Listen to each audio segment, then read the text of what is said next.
The summer sun shone brightly over the quiet coastal town as the Robinson family's car rolled down the narrow streets. The sound of waves in the distance and the smell of salt water in the air, promising a week of rest and laughter. Marcus, a tall, calm man with steady eyes, drove with a faint smile, his wife Alina beside him, snapping photos of the pastel-colored houses. While in the back seat, their children, 11-year-old Maya and 8-year-old Caleb, pressed their faces against the glass, pointing excitedly at the seagulls swooping low over the rooftops. And when they finally pulled up in front of the beach house, they had rented a charming white cottage with blue shutters and a view of the ocean. Alina let out a soft gasp, saying it looked even better than the pictures. The kind of place where worries seemed too small to matter. And as they carried their suitcases inside, a woman from across the street stood behind her lace curtains, her eyes narrowing as she watched them. She was Mrs. Whitmore, a longtime resident known for her sharp tongue and even sharper suspicions. And while the Robinsons unpacked and laughed over who would get which bedroom, she watched every movement, her mind filling in stories that didn't exist, convinced something about this family didn't fit with her neighborhood. Yet the Robinsons, unaware of her gaze, spent the afternoon on the sandy shore. Maya, building a crooked sandcastle, while Caleb chased the retreating foam of the tide, Alina reading under a striped umbrella, and Marcus lying back on a blanket, letting the sound of the ocean wash away months of long nights and heavy responsibilities from his work. But all the while, behind them, the woman from the window stood near the dunes, pretending to look for shells as her eyes stayed fixed on them, her lips pressed tightly together. The sun began to dip lower, painting the sky in streaks of orange and pink, and the family packed up their picnic basket, laughing as Caleb insisted on carrying the half-empty lemonade jug, unaware that Mrs. Whitmore had already reached for her phone, stepping quickly back into her home where she pulled the curtains closed and dialed 911, her voice calm but laced with false concern, as she told the dispatcher there was a suspicious family staying in the house across from hers, that she had never seen them before, and that they seemed to be watching the neighborhood, a claim she couldn't even explain when the dispatcher asked for details. Yet she pressed on, convinced she was just being careful. As the Robinsons sat down to dinner inside the beach house, enjoying Alina's homemade pasta, Marcus joked about how tomorrow they should rent bikes to explore the town, and Maya asked if they could visit the lighthouse she had seen in the distance. But miles away, 2 officers were being dispatched to their location for a routine welfare check, and Mrs. Whitmore, sitting in her living room, with the phone still in her hand, felt a strange sense of satisfaction, as if she had just prevented something bad from happening, not knowing that the choice she made in that moment would set in motion a chain of events that would change the way she saw the world forever. The morning light slipped through the thin curtains of the beach house, filling the living room with a warm golden glow as Marcus stretched in his chair, sipping his coffee and listening to the distant rush of the waves.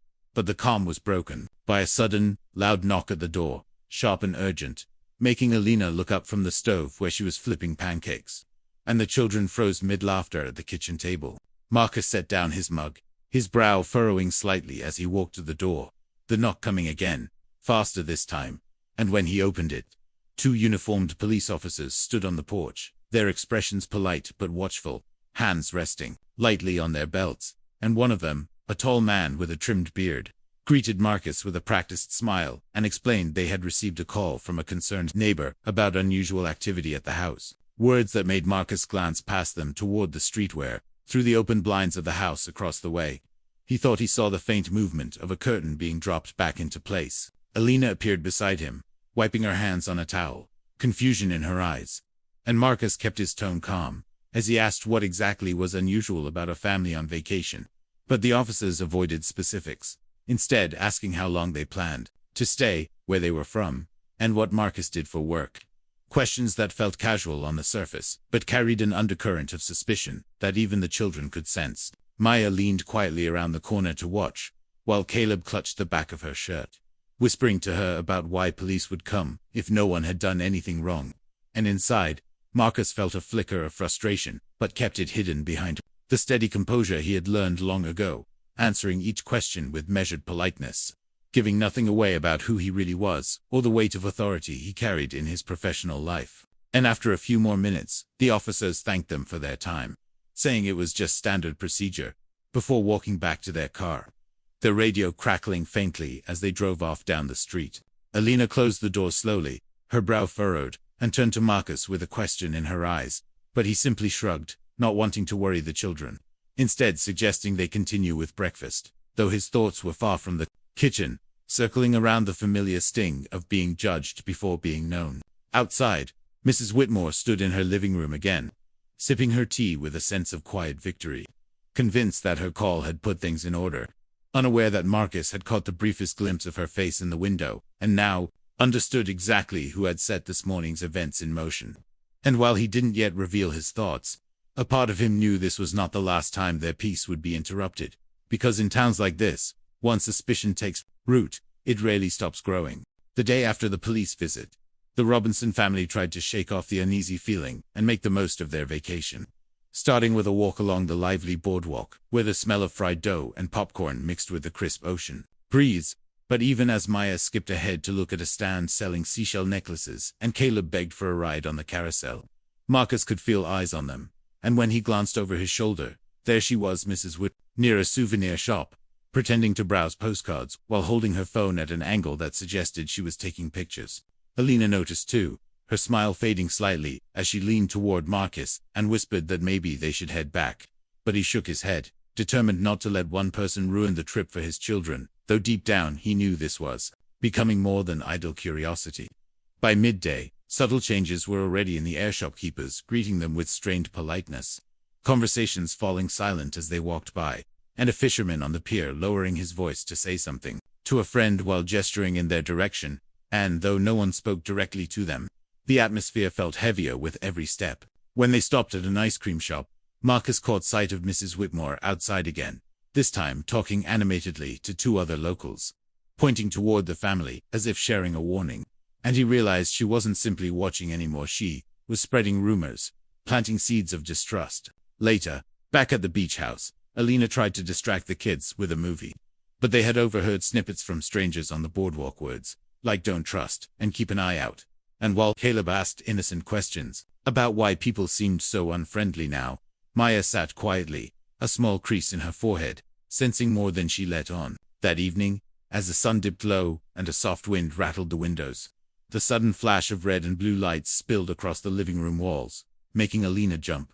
And when Marcus stepped to the window, he saw another police car pulling up, this time with its headlights cutting through the twilight, and two different officers stepping out. He opened the door before they could knock, greeting them with the same calm composure as before, but their tone was more direct, asking if there had been any disturbances or unusual activities involving the family, explaining they had received multiple calls from residents, and though they wouldn't say names, Marcus didn't need to be told. Alina appeared behind him, her voice tight as she asked how many times the police planned to come when nothing was wrong. But the officers simply repeated they were just responding to concerns and would be on their way shortly. After they left, Marcus stood in the doorway for a long moment, staring out at the darkened street, where he was certain he could see the faint glow of Mrs. Whitmore's television through the curtains, the shape of her head moving as if she were pacing. He closed the door quietly, but inside his mind, the tension was no longer something to be ignored. He knew the situation was reaching a point where he might have to stop playing the role of the polite stranger and reveal exactly who he was. But for now, he said nothing, letting the silence stretch through the house, as the sound of the distant waves mixed with the faint hum of suspicion lingering in the air.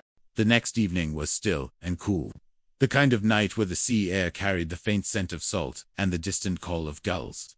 But inside the Robinsons' beach house, the atmosphere was tense, with Alina quietly cleaning up after dinner, while Marcus sat by the window, his eyes scanning the quiet street outside, as if waiting for something. And just as the clock struck 8, the familiar flicker of red and blue lights washed across the room again, making Maya and Caleb pause mid-game and exchange worried glances. Marcus rose slowly, his face calm, but his steps purposeful, and when he opened the door, this time it wasn't just two officers, it was for their radios crackling softly, their boots heavy against the wooden porch, and the one in front spoke firmly, saying they had received several urgent reports of suspicious behavior, that someone had claimed the family was monitoring houses in the area. Marcus kept his voice even as he asked if they had any actual evidence of wrongdoing, but before they could respond, he glanced toward the house across the street, where, sure enough, a shadow moved behind the curtains, and he knew exactly who was pulling the strings. The lead officer shifted uncomfortably, clearly aware the situation was becoming awkward, and Alina stepped forward, her frustration now visible. telling them this was the third time in as many days they had been approached without cause. But Marcus placed a gentle hand on her arm, his eyes never leaving the officers. And then, with a calmness that made the air feel heavier, he reached into his pocket and pulled out a slim black leather case, flipping it open to reveal the gold badge and credentials of a deputy director of the FBI. The moment was electric. One officer's eyes widened.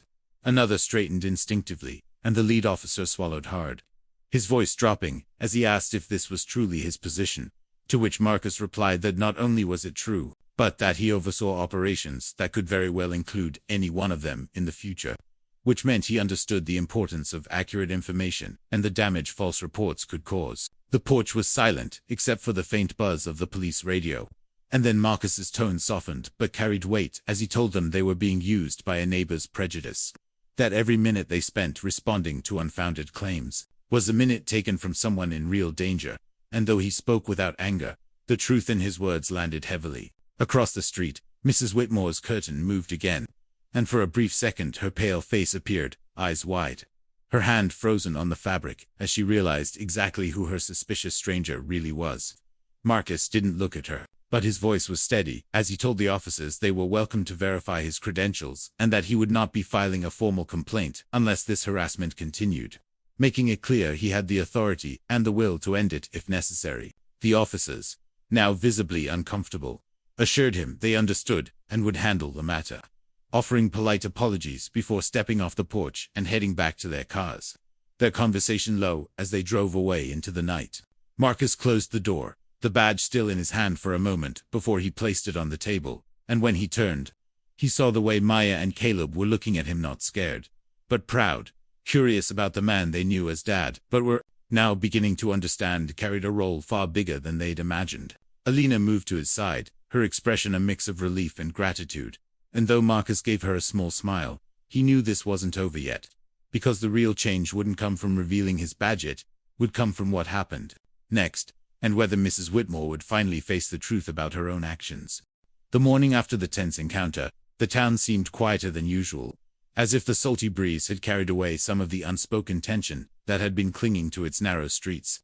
And inside the Robinsons' beach house, the family enjoyed a slow breakfast, the sunlight spilling across the table, while Marcus read the news on his tablet. Alina sipped her tea, and the children chatted about building a bigger sandcastle that afternoon. But the peace was interrupted by a soft knock at the door, so gentle, it almost didn't sound like someone was there, and when Marcus opened it, he found Mrs. Whitmore standing on the porch, holding a pie in both hands, her eyes downcast, her posture hesitant, a far cry from the watchful, guarded woman who had been peering through her curtains all week. For a long moment, neither of them spoke, until she cleared her throat and said she had come to apologize, her voice wavering as she admitted she had made a terrible mistake, explaining that she had acted on assumptions she didn't even realize she carried, that she had let stories she'd heard over the years turn into fears she'd never questioned, and that when she saw the Robinsons arrive, she thought she was protecting her neighborhood but instead had brought shame on herself. Alina joined Marcus at the door, and the children peeked from behind them, their faces curious, and Mrs. Whitmore's gaze softened as she told them she was sorry for frightening them, sorry for making their vacation anything less than peaceful. And Marcus listened quietly before stepping aside to invite her in, because he believed an apology meant more when it came with a willingness to listen and learn. They sat around the living room, and for the first time, Mrs. Whitmore heard about Marcus's life, not the authority, but the years of service, the long nights away from home, the moments when he too had been judged unfairly. She listened to Alina speak about raising children to treat everyone with kindness, no matter the differences. Maya and Caleb told her about their favorite parts of the beach and how they had wanted to explore the lighthouse. And Mrs. Whitmore admitted she had lived in the same town her entire life and had never truly known a black family personally, that she had let her world stay too small. When she left, the pie still untouched on the counter, she thanked them again, saying she didn't expect forgiveness, but hoped to start making things right. And as the door closed behind her, Marcus looked at his children and told them that sometimes standing up for yourself means more than defending your own pride. It means showing others there's a better way to see the world. That afternoon, the Robinsons finally made it to the lighthouse, climbing the winding steps to the top, where the wind was strong and the ocean stretched endlessly in every direction. And as Maya leaned over the railing with Caleb beside her, Marcus stood back, holding Alina's hand. thinking about how this trip had turned into something far different than what they had planned. Yet, in its own way, far more meaningful. Across town, in a small kitchen with lace curtains, Mrs. Whitmore sat at her table staring out at the sea, the phone beside her silent, the pie dish empty where she had left it as a gift. And for the first time in a long while, she wondered how many other people she had misjudged without ever knowing them, a question that lingered in her mind as the waves rolled in and out, carrying with them the quiet possibility of change.